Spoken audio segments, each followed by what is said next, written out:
Felix Rosenquist with more damage in the back. The track is total chaos. Looks like Devlin Deep. IndyCar is an American open-wheel autosport created in 1909, almost over 100 years ago. This was the first signs of interest in Grand Prix-style racing in America, since other countries hosted the first F1 races in the early years.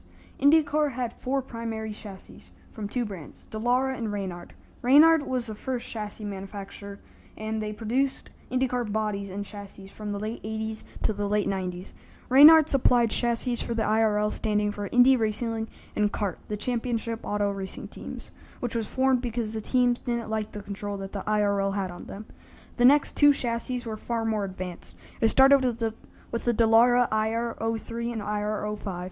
Dallara is an Italian car manufacturer with several race cars to their name and road cars. The IR05 happened to be one of them. These cars sounded gorgeous, with a harmonic V8 that produced quite a bit of horsepower.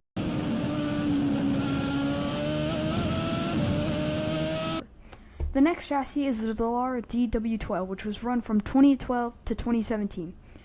The cars included a new V6 engine and new aero kits. The new IndyCar is the IR18, which included a twin-turbocharged V6 that is now a hybrid, and is being run from 2018 to 2026. IndyCar has many legends of motorsport, including Jacques Villeneuve, son of Gilles Villeneuve, and also Danica Patrick, Dan Weldon, Scott Dixon, Will Power, Emerson Fittipaldi, etc. IndyCar is home to prestige and glamour in the form of the Indy 500, held in the month of May. It is truly a crown jewel of the sport. IndyCars include a front wing and a rear wing that creates better airflow with the car, leading to higher top speeds. The fastest IndyCar track is the Indianapolis Motor Speedway, which was nicknamed the Brickyard because it was originally paved with bricks.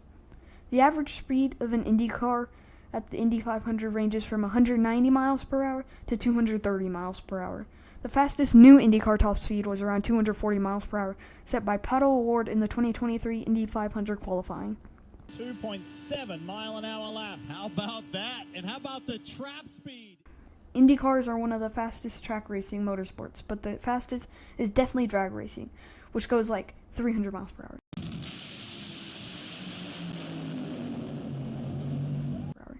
IndyCar hosts a large variety of tracks, from ovals to road courses and street circuits to intermediate tracks, and then to super speedways. Not really, though.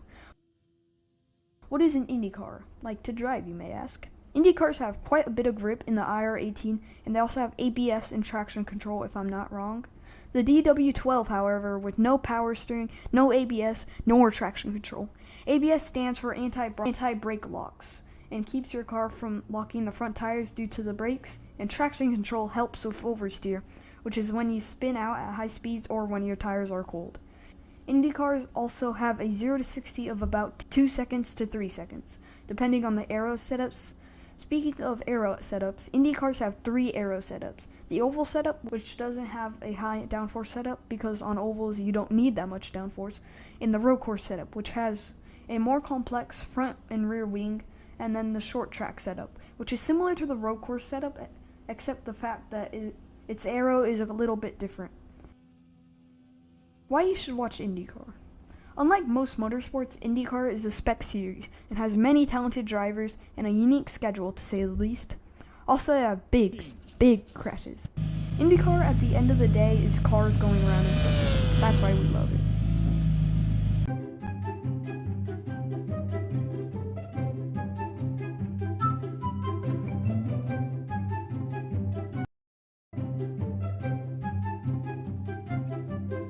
So don't forget to subscribe.